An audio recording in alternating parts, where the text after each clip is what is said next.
नमस्कार दोस्तों, स्वागत है आपका हमारे YouTube चैनल में। यहाँ हम आपके लिए लेकर आते भोजपुरी सिनेमा से जुड़ी हुई लेटेस्ट न्यूज। जी हाँ दोस्तों, मीडिया की रिपोर्ट के मुताबिक भोजपुरी में जातीय गाने के नए ट्रेंड की शुरुआत टुनटुन यादव ने की थी। दरअसल बीते साल उन्होंने 6 के 6 गोली उतार देली छाती में, पावर होला खाली अहीर जाति में नामक एक गाना गाया था। यह गीत सोशल मीडिया पर काफी लोकप्रिय हुआ था। इसे यूट्यूब पर 35 लाख से अधिक लोगों ने देखा था। इसके बाद तो भोजपुरी में जातीय गानों की बाढ़ सी आ गई। भोजपुरी में इस बाढ़ को लाने का श्रेय भोजपुरी के दिग्गज कलाकारों को भी जाता है। भोजपुरी में जातीय गानों के बाद लड़कियों का नाम लेकर चलन में आ गया, जैसे पुजवा बदल गई रे, रात भर नाचाव के डिम्पलवा, कजली के काजल जान मारेली आदि। मीडिया रिपोर्ट की माने तो भोजपुरी में लड़कियों का नाम लेकर गाने गाने का चलन भोजपुरी के नए कलाकार चंदन चंचल का जाता है। कुछ साल पूर्व चंदन चंचल ने पुजवा बदल गई रे नामक गाना गाया था। यह गाना भी सोशल मीडिया पर काफी लोकप्रिय हुआ था।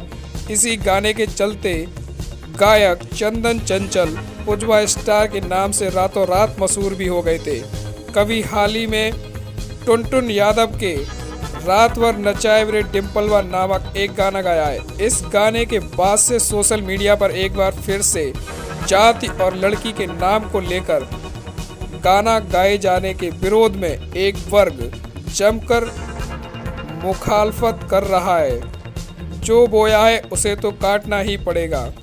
इसी सब के बीच में खेसारी लाल यादव की बेटी का नाम लेकर एक अश्लील गाना गा दिया, जिसके बाद खेसारी ने भोजपुरी इंडस्ट्री को छोड़ने तक की बात कही। लेकिन सोचने वाली बात यह है कि आखिर ये ट्रेंड कैसे और कब शुरू हुआ। भोजपुरी को आगे बढ़ाने की जिम्मेदारी जिन कलाकारों के कंधों पर है, वह आखिर इट्स मीठी लोक भाषा का कत्ल करने पर क्यों तुले हुए हैं। क्या भोजपुरी के अश्लील गानों पर रोक लगाने की जिम्मेदारी सरकार की है? खुद को भोजपुरी के भगवान कहने वाले दिग्गज कलाकारों की है।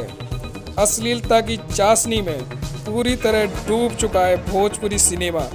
गौरतलब है कि मौजूदा वक्त में भोजपुरी फिल्म उद्योग करीब 2000 करोड़ रुपए का हो गया है। लेकिन साल 1999 से 2000 के दौरान यह फिल्म उद्योग खत्म होने के कगार पर था। तो यदि आप चैनल पर पहली बार आए हैं तो वीडियो को लाइक और चैनल को सब्सक्राइब करना ना भूलें। यहाँ हम आपके लिए लेकर आते हैं भोजपुरी सिनेमा से जुड़ी हुई लेटेस्ट न्यूज़। धन्यवाद।